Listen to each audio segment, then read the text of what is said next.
ኢራን ከአዲዋን በቁጥጥር ስር መዋላ ነው በዚህ ሰዓት የኢራን ኢንተርናሽናል እንዲሁም ደግሞ የተለያዩ ታማኝነት ያላቸው የዜና ምንጮች በዚህ ሰዓት እየዘገቡ የሚገኙት የኢራኑን መሪ አያቶላን ያስገደለው ይህ ሰው ነው። አሜሪካ የሚሳኤል እጥረት እንዳጋጠማት እየተነገረ ነው ያለው። በሳውዲ አረቢያ የምትኖሩ ኢትዮጵያውያን በሙሉ ታሞ ከመማቀቅ አስቀድሞ መጠንቀቅ። እጅግ አስደንጋጭ የተባለው ውሳኔ ኢራን ወስናለች።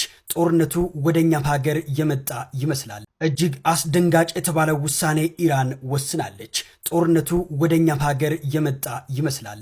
ሰበር አስደንጋጭ ዜና ይዤላችሁ መጥቻለሁ። የቱርክ ጦር ይዞት እንደወጣው መረጃ መሰረት ኔቶ የኢራንና የእስራኤል ወይም የአሜሪካን ጦርነት ሊቀላቀል ጫፍ የደረሰ ይመስላል። ሰዎች ዱባይና ኢራን እኔም ማላውቀው እናንተ የምታውቁ ሌላ ሰው የሚያውቀው ነገር ካለ ነገሩ ኢራን ከተኮሳቻቸው አጠቃላይ የሚሳኤል فمن شرح الله صدره للإسلام فهو على نور من ربه የተገኘ ይመስላል። ኢራን ከአዲዋን በቁጥጥር ስር መዋላ ነው በዚህ ሰዓት የኢራን ኢንተርናሽናል እንዲሁም ደግሞ የተለያዩ ታማኝነት ያላቸው የዜና ምንጮች በዚህ ሰዓት እየዘገቡ የሚገኙት። ከጀርባ የምትመለከቱት በኢስላማዊ አብዮታዊ ዘብ ኃይል ዋና ጠባቂ እንዲሁም በተጨማሪ ደግሞ የሚስጥራዊ የስለላ ቡድን ኃላፊ ሆነው ረዘም ላለ ዓመታት በኢራን ውስጥ ሲሰሩ ነበር። እንዲሁም ደግሞ ለአያቶላ አሊ ካሚኒ ታማኝ ናቸው ተብሎ ከሚታሰቡ ሰዎች መካከል እንዲሁም ደግሞ ሙሉ ለሙሉ የኢራንን ሚስጥራዊ ነገሮች መረጃዎች በሙሉ በእጃቸው የሚገኘው ሁሴን ታይብ የተባሉት ግለሰብ እንግዲህ አለመሞታቸው በርካቶችን ሲያስገርም ነበረ። አሁን ደግሞ ሙሉ ለሙሉ ማለት ይቻላል እያንዳንዱ መረጃዎች ወደ እሳቸው በመጠቆማቸው ምክንያት በቁጥጥር ስር መዋላቸው ነው እየተነገረ የሚገኘው። እንደሚታወቀው አያቶላ አሊ ካሚኒን ጨምሮ 48 ትልልቅ የሚባሉ የሀገሪቱ ባለስልጣናት ሲሞቱ እኒህ ግለሰብ በቦታው ላይ ነበሩ። ነገር ግን ስብሰባው እንዲሁም ደግሞ ጥቃቱ ከመፈጸሙ ከ20 ደቂቃ በፊት እጅግ በጣም እንደታመሙና ስብሰባውን መካፈል እንደማይችሉ ተናግረው የስብሰባውን አዳራሽ ጥለው በመውጣታቸው ምክንያት ነው በህይወት የተረፉት። እንግዲህ መረጃዎች እየወጡ እንደሚገኘው ከሆነ እኒህ ሰውዬ እዛ ቦታን ለቀው የሄዱበት ዋነኛው ምክንያት መረጃ ለማቀበል ነው። እንዲሁም በተጨማሪ ደግሞ ራሳቸውን ከጥቃቱ ለመከላከል ነው ይህንን ያደረጉት የሚሉ መረጃዎችም ጭምር እየተዘዋወሩ ነው የሚገኙት። ይህ ነገር ከተደረገ እጅግ በጣም አስገራሚ ነው የሚሆነው። ምክንያቱም ደግሞ የሞሳድ የስለላ ቡድን እጁ የየትኛው የኢራን የስልጣን እርከን ድረስ እንደሚሄድ የሚያሳዩበት መንገድ እንደሆነም ጭምር ነው እንግዲህ እየተነገረ የሚገኘው። ይህ ሰው እንግዲህ ሙሉ ለሙሉ ከተረጋገጠ በኢራን ህግ መሰረት ይህ ሰው እንግዲህ በአደባባይ ስቅላት እንደሚፈረድበት ነው እየተነገረ የሚገኘው። እናንተስ በዚህ ላይ ምን አስተያየት አላችሁ? ሀሳባችሁን ኮሜንት ላይ አጋሩኝ። በሌሎች አዳዲስ መረጃዎች በድጋሚ መልሳለሁ። የፕላስ ምልክቷን መጫናችሁን አትርሱ። መልካም ቀን ይሁንላችሁ። በሳውዲ አረቢያ የምትኖሩ ኢትዮጵያውያን በሙሉ ታሞ ከመማቀቅ አስቀድሞ መጠንቀቅ። ሁላችሁም ከሳውዲ አረቢያ ሪያድ ኤምባሲ የተሰጠ ጥብቅ ማሳሰቢያ አለ። እሱም ማሳሰቢያ አነብላችኋለሁ። ይህንን ቪዲዮ በሳውዲ ለሚኖሩ ኢትዮጵያውያን በሙሉ እንዲደርስ ሁላችሁም ላይክ፣ ሼር፣ ሪፖስት ማድረጋችሁን እንዳትረሱ። በሳውዲ የምትኖሩ ውድ ኢትዮጵያውያን ዜጎቻችን በሙሉ ሲል ማሳሰቢያውን ይጀምራል። በቀጠናው ያለው ወቅታዊ ሁኔታ በመመልከት መረጃዎችን በየጊዜው በኤምባሲው ገጽ ላይ የምናሳውቅ መሆኑን መግለጻችን ይታወሳል። በዚህ መሰረት የሳውዲ ሀገር ውስጥ ሚኒስቴር በሰጠው መግለጫ ሳውዲ አረቢያ በሀገሪቱ የሚኖሩ ዜጎችን ደህንነት መጠበቅ ቅድሚያ የምትሰጠው ጉዳይ በመሆኑ የጸጥታ አካላት ቀን ከሌሊት እየሰሩ መሆኑን በመግለጽ በሀገሪቱ የሚኖር ማንኛውም ዜጋ ምንጫቸው ያልታወቁ አሳሳች መረጃዎችና መልእክቶችን ከማሰራጨት እንዲቆጠቡ በጥብቅ አሳስቧል ይላል። ስለሆነም ዜጎቻችን ከሚኒስቴር መስሪያ ቤቱ የተሰጠውን መመሪያ በመከተል በሀገሪቱ ታማኝ ምንጮችና መንግስታዊ ተቋማት ከሚተላለፉ መልእክቶችና መረጃዎች ውጭ ያልተረጋገጡ መልእክቶችን በየትኛው መንገድ ከማስተላለፍና ከማሰራጨት እንድትቆጠቡ ያስታውቃል ይላል። አስፈላጊ ተጠያቂነት ራሳችሁን እንድትጠብቁ ሚስዮኑ ምክሩን ይለግሳል ይላል። እንግዲህ የሪያድ ኤምባሲ ነው ይሄንን ያለው። በተለይ እንደዚህ ቪዲዮዎች ፖስት የምታረጉ፣ ሼር የምታረጉ፣ ሪፖስት የምታረጉ ወቁ። ይሄን እንደዚህ አይነት ቪዲዮ ሪፖስት አድርጉ፣ እንደዚህ አይነት ፔጅ ደግሞ ፎሎ አድርጉ። ከዛ ውጪ ግን እንደዚህ ለምንም ለፎሎ ለምን ህጋዊ ነኝ ህገወጥ ነኝ ማንም አያገኝም እንዳትሉ። ፖስት ባረጋችሁበት ስልክ ያላችሁበት ቦታ ድረስ እንትን መባል ትችላላችሁ። ተጠንቀቁ። ይሄ እንግዲህ ከዚህ በኋላ አልቅሽ አልነግራችሁም። ለራሴ ስል ነው ይሄን መልእክት ማስተላልፈው። ከጠቀማችሁ ውሰዱት፣ ካልጠቀማችሁ ደግሞ እናንተ ታውቃላችሁ። ሰላም ለሰው ልጆች ሁሉ ይሁን። እጅግ አስደንጋጭ የተባለው ውሳኔ ኢራን ወስናለች። ጦርነቱ ወደኛ ሀገር የመጣ ይመስላል። አንድ በርሜል ነዳጅ $200 እስከሚደርስ የሆርሙዝ ሰርጥን በድጋሚ አልከፍትም ስትል ዝታለች። የዓለም 1/5 ነዳጅ በኢራን በዚህ የሆርሙዝ ሰርጥ ይተላለፋል። ኢራንም በታሪኳ ለመጀመሪያ ጊዜ ይህንን ሰርጥ ዘግተዋለች። በዚህም የነዳጅ ዋጋ በአንድ ቀን ብቻ 6% ጭማሪ ማሳየቱ ተገልጿል። አሜሪካ ጁን 2025 ላይ ያኔ በነበረው ውጥረት ኢራን የሆርሙዝ ሰርጥን ከዘጋች መጥፊያዋ ይሆናል ማለቷ ይታወሳል። ታዲያ አሁን ላይ ኢራን የዓለም ሀያላን ሀገራት ማስፈራራ ወደ ጎን በመተው በሆርሙዝ ሰርጥ አልፋለው የሚል መርከብን በሙሉ እንዳልነበረ አድርጌ በሚሳኤል ደብድቤ አሰምጠዋለሁ ስትል ዝታለች። አሜሪካ የሚሳኤል እጥረት እንዳጋጠማት እየተነገረ ነው ያለው። ባይዘው ይሄንን ቪዲዮ ስፖንሰር ያደረገላችሁ አልቁርስ ጀለብያ ነው። ቺንጸዴ ጀለብያ ሜላኩልኝ እነሱ ናቸው። ቤተል ኢስታንቡል ፕላዛ ምድር ላይ ታገኟቸዋላችሁ። ጸዴ ጀለብያዎች ገብተዋል። ለዒድ ለአሽራ ለዋኺር ምናምን እየገዛችሁ ፏፈሽ በሉ ቶሎ። ያው ሚድል ኢስት ዝግ ነው ላይኖር ይችላል። ለማንኛውም ተፍ በሉ። በሌላ በኩል እንግዲህ ቅድም እንደነገርኳቸው አሜሪካ የሶስት ሚሳኤሎች የፓትሪዮት የሳድ ኤንድ የታማሃክ ሚሳኤሎች እጥረት እንዳጋጠማትና የጦርነት 10 ቀን የሚገፋ ከሆነ ደግሞ ሲሪየስ የሆነ እጥረት ውስጥ ትገባለች፣ ዲፕሊት ያደርጋል ተብሎ እየተነገረ ነው ያለው ጦርነቱ። ይህ ደግሞ ጦርነቱ ከመጀመሩ በፊት የአሜሪካ ቶፕ ጀነራል የሆኑት ጀነራል ዳን ለትራምፕ ነግረውት ነበር፣ ረፍ ብለውት ነበር። ያው አልሰማ ብሎ ነው። ለማንኛውም እንግዲህ ኢራን ይህ ጦርነት ሲጀመር እንግዲህ ኢራን በየአቅጣጫው የአሜሪካ ቤዞችና የአሜሪካ ኤምባሲዎች ላይ የአሜሪካ አሴቶች ላይ በየሀገሩ ኤንድ ደግሞ ደግሞ እስራኤል ላይ በጣም በተለያየ አቅጣጫ ጥቃት መክፈቷን ተከትሎ ያንን ሁሉ ዲፌንድ ለማድረግ እንግዲህ ሚሳኤል ማባከን ግዴታ ነው ያለባት፣ ያንን ሁሉ ዲፌንድ ለማድረግ ኢንተርሰፕት ለማድረግ እና እዚህ ጫና ውስጥ የገባቸው አሜሪካ ይህ ነገር ከቀጠለና በሚቀጥሉት 10 ቀናቶች ውስጥ ጦርነቱ ከቀጠለ ስቶክ ፓይሏ ሙሉ ለሙሉ ዲፕሊት ያደርጋል፣ አደገኛ የስቶክ ፓይል እጥረት ውስጥ ትገባለች ነው የተባለው።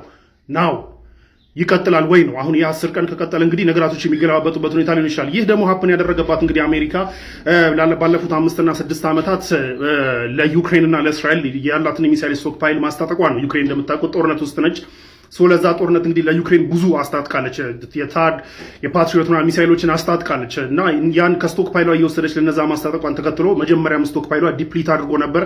አሁን ጦርነቱ ከገባች በኋላ ደግሞ ኢራን በየአቅጣጫው ነው፣ አንድ ታርጌት እንኳን ቢሆን ኢዚ ነበር፣ በየአቅጣጫው የከፈተቻቸውን ጥቃቶች እንግዲህ ለመመከት ሚሳይሎች እያባከነች ነው ያለችው አሜሪካ። ይህ ደግሞ 10 ቀን የሚገፋ ከሆነ ከባድ ስጋት ውስጥ ጥላታል ተብሏል። 10 ቀኑ ሲገባ ምን ይሆናል አይገስ ዊልሲ ሰዎች ዱባይና ኢራን እኔም ማላውቀው እናንተ የምታውቁ ሌላ ሰው የሚያውቀው ነገር ካለ ነገሩ። ኢራን ከተኮሳቻቸው አጠቃላይ ሚሳኤል ወደ እስራኤልን በሉ ወደ ሌላም ቦታ በሉት ወደ 63% እንኳን የሚሆነው 63% እንኳን ተጋነነ ቢባልም ከግማሽ በላይ የሚሆነው የተተኮሰው ወደ ዩኤኢ ነው፣ ወደ ዱባይ፣ ወደ አቡዳቢ፣ ወደ ሻርጃ ምናምን ማለት። ከዛ በተጨማሪ ደግሞ እንደምትመለከቱ የዱባይ መንግስት የዱባይ ባለስልጣናት የስታ ግንባታቸውን ለመስራት እየሞከሩ ነው፣ መልሰው ስማቸውን ለማደስ እየሞከሩ ነው። ወይም ደግሞ ይሄ ባራራ ቋንቋም ነው የሚባለው መልክ እየሰሩ ነው የሚባለው።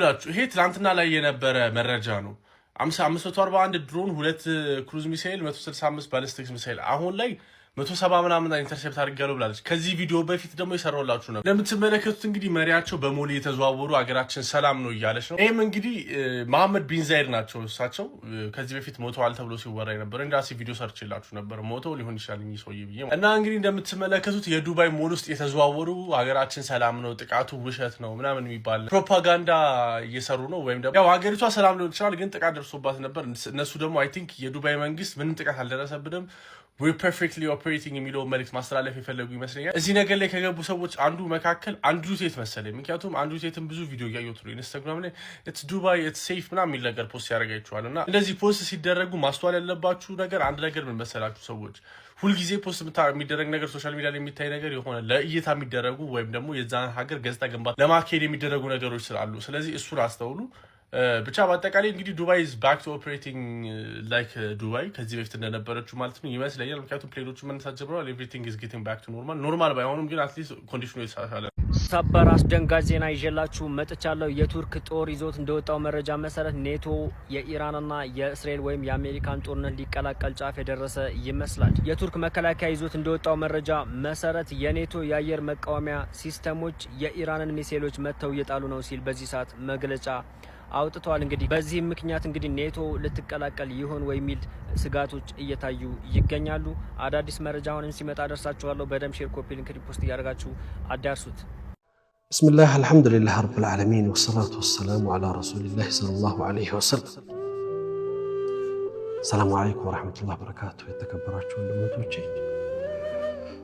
እንግዲህ ረመዳን ነው። በዚህ ረመዳን ውስጥ ብዙ ኸይራቶች የምንጠብቅበት የአላህ ዝነት በረከት የሚወርድበት አላህ ጋር እርቅ የምንፈጽምበት ብዙ እምያዎቻችን ለማሳካት የምንጥርበት ሌሎ ነሃር አላህን እየለመንን ሀጃዎቻችን የምንቀርብበት ብዙ ነገር የምንጠይቅበት ጊዜ ላይ ደግሞ በዚህም በግራም በቀኝም አስከፊና አሳዛኝ ፈተናዎችን እየሰማን በየቦታው ያሉ የሰላም መናጋቶች የሰላም መጥፋቶች ዓለሙ ላይ እየደረሱት ያሉ አህዋሎች ዕለት ከዕለት መነካካቶችን ስናይ አስደንጋጭ አስፈሪ ምን እየመጣ ይሆን ብለን እንድናስብ የሚያደርጉ ናቸው። ሰላም እስሙ ምን አስማኢላሂል ሑስና ከአላህ ስያሜዎች አንዱ ስም ነው። የህይወታችን ትልቁ ጉዳይ ነው ሰላም። ምክንያቱም ሁሉ ነገር ከሰላም በኋላ ስለሆነ ሰላም ሲጠፋ ሁሉ ነገር ይጠፋል። የነበረው ነገር ሁሉ ይረሳል። የተመኘናቸው ስራ፣ ትምህርት በህይወታችን ውስጥ አስፈልጎት የምናስባቸው ነገሮች ሁሉ ይቀራሉ። ስለመኖርና ነገን ስለመትረፍ ብቻ እንድናስብ እንገደዳለን። ለዚህ ነው ሙስሊሞች በእያንዳንዱ ጉዳዮቻችን ውስጥ የሌሎች ስጋት እንዳንሆን ሁልጊዜ ስለ ሰላም እንድንጨነቅ በጉዳዮቻችን ሁሉ ሰላምን እንድናስቀድም ስንገናኝ አሰላሙ አለይክ እያል ሰላም ላንተ ይሁን በሰላምታ የምንጀምር ሰላምን እየተመኘን ለሰው ልጆች ሁሉ የምንውለው ሶላት በሰገድን ቁጥር ሶላትን ስንጨርስ ተህያችን ላይ ሰላም የሁሉ ነገር ቁልፍ አድርገን የምንቀርጸው ሶላታችንን ስንጨርስ አሰላሙ አለይኩም ብለን የምናሰላምተው እንዲሁ ከሶላት በኋላም አላሁመ አንተ ሰላም ወሚንከ ሰላም ጌታችን ሆይ አንተ ሰላም ነህ፣ ሰላም ካንተ ነው፣ ካንተ የሚመጣ ነው ብለን አላህን እንለምን። የህይወት ጉዳያችን ሁሉ ከሰላም ጋር እንዲተሳሰር ከሰላም ጋር እንዲቆራኝ ያደረገን ዲን ያለ ዲን እስልምና አስሉ ከሰላም ስለ ሰላም የሚጨነቅ ዲን ነው። ለዚህ ነበር አሽረፈል ኸልቂላህ ሰለዋቱላህ ዐለይሂ ወሰለም በአስከፊ ጦርነቶች ጊዜ እንኳን ሁሉ ጊዜ መመረጥ ያለባቸው ሰላም እንደሆነ በማሰብ ሰዎች እንዳይጨነቁ፣ ሰዎች እንዳይሰጉ፣ ሰዎች እንዳይፈሩ ወስያቸውን ያስተላለፉት። ነብዩ ሰለላሁ ዐለይሂ ወሰለም የደረሰ ተክልን አትቁረጡ፣ ህፃናትን አትግደሉ፣ ሴቶችን አትግደሉ፣ ቤተክርስቲያንና የእምነት ተቋማቶችን አታቃጥሉ፣ ለጦርነት ብቁ ያልሆኑ ሰዎች በጦርነት እንዳይደነግጡ፣ እንዳይፈሩ፣ እንዳይሰጉ ከዛም አልፎ ምርኮኞች እንዳይገደሉ የእምነት ሰዎች በእምነት ራሳቸውን ያገለሉ ሰዎች በጦርነት ውስጥ የጦርነት አካል እንዳይሆኑ እንኳን ይሉ ነበር። ዛሬ ጦርነቶች ሲጀመሩ በምንሰማበት ሂደት ዓለማችን ላይ እንኳን አይደለም የሰው ልጅ እንኳን አይደለም ሴትና ህፃናት የመጀመሪያው ሙስተህደፍ እነሱ ይሆናሉ። የመጀመሪያው ትኩረት የሚሰጣቸውና የሚጎዱት ምክንያቱም መሳሪያዎቻችን የተሰሩ ያሉት ዓለም ላይ ምንም ነገር መለየት የማይችሉ ብዙሃንን በአንድ ጊዜ የሚያጠፉና የሚጨርሱ የሆኑ በዚህ ሂደት ውስጥ ነው ያለነው።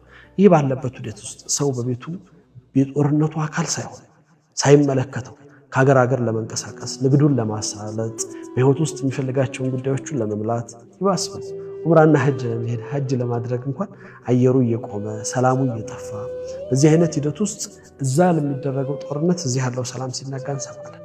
አላህ በሁሉም ቦታ ላይ ሰላምን ያምጣ። መነጋገርን የሚያስቀድሙ በመነጋገር ችግሮቻቸውን የሚፈቱ ሰላም ምንጊዜም ጦርነት ሰላምን በሰው ልጆች መልካም ነገርን አያመጣም። ሰላም በመነጋገር ቅድሚያ ሊሰጠው የሚገባው ጉዳይ ነው። ስለ ሰላም ልንጨነቅ ዱዓ ልናደርግ አላህን ልንለምን ከመቼውም ጊዜ የበለጠ ምድራችን ሰላም እንድትሆን ዙሪያችንን አገራችን ቤተሰቦቻችን የምንወዳቸው የሚወዱን የምናስባቸው የሚያስቡን ከዛም ባለፈ የሰው ልጆች ሁሉ ከጉዳት ከጭንቀት ከሽብር ነፃ ወጥተው በሰላም የሚኖሩ መከባበር መተሳሰብ መነጋገር የሰፈነበት ዓለም እንዲበዛ ያንን ዱዓ ማድረግ ከምን ጊዜው በላይ ትልቁ ትኩረታችን ለምን ህይወታችን ላይ ልንፈጽማቸው ልንሰራቸው ልንተገብራቸው ልናሳካቸው ልናልማቸው አግብተን ልንወልድ ወልደን ልናሳድግ ልጆቻችንን ለክብርና ለወግራ ማዕረግ ልናደርስ ሰርተን ነግደን አትርፈን የምንመኘውን ነገር ልናሟላ በህይወታችን ላይ የምንፈልጋቸውን ነገር ልናሳካ እነዚህ ሁሉ ነገር ሰላም ፈለጉ። ሰላሙ ደግሞ በጣም በሚገርም ሁኔታ ባልጠበቅነው መልኩ የጦርነት አካል እንኳን ሳይሆን የሰላሙ ችግር የሰላም መጥፋቱ ችግር ቤታችን ድረስ እየቆረቆረ እንቅስቃሴያችንን እየገደበ ችግር ውስጥ እንዲሳተፍ የሚያደርጉ ሰዎች እየበዙ ያሉበት ሂደት ነው። ሰላም ከሁሉ ነገር ይቀድማል። ስለ ሰላም አላህን እንለምን፣ እንላልቅስ፣ እንጩ የምንችለውን ያክል ለሰላም እንስራ። ለሰላም ምክንያት ይሁን። ሰላም በሚጠፋበት ምክንያት ውስጥ እቻችን አይደለም። ሙስሊም ከሰላም ውጭ ምንም አይነት ማንነት እንዲኖረው ስለማይፈለግ ስሙም ሰላም ነው፣ ውሎውም ሰላም ነው፣ ሰላምታውም ሰላም ነው። ተግባሩም ከሰላም ውጭ ሊሆን አይገባውም። አላህ የሰላም ሰዎች ያድርገን። ሰላማችንን በምድራችን ያምጣልን። በጦርነት የተጨነቁ ችግር ውስጥ የወደቁ ሁሉንም የሰው ዘር ልጆች ሁሉ አላህ በዚህ በረመዳን በቃችሁ ብሎ ወደ ሰላም የሚመጡበትን ጊዜ አላህ ያምጣ። ነገሮችን በሁን ቃሉ የሚለውጠው ጌታ መለወጥ ይችላልና አላህ ሁሉን ነገር ይለውጥልን። አላህ መጨረሻችንን ያሳምርልን። ረመዳናችንን በሰላም በደስታ የምናሳልፈው ተቀባይነት ያለው ረመዳን አላህ ያድርግልን። ወቢላሂ ተውፊቅ። ወሰላሙ አለይኩም ወራህመቱላሂ ወበረካቱ።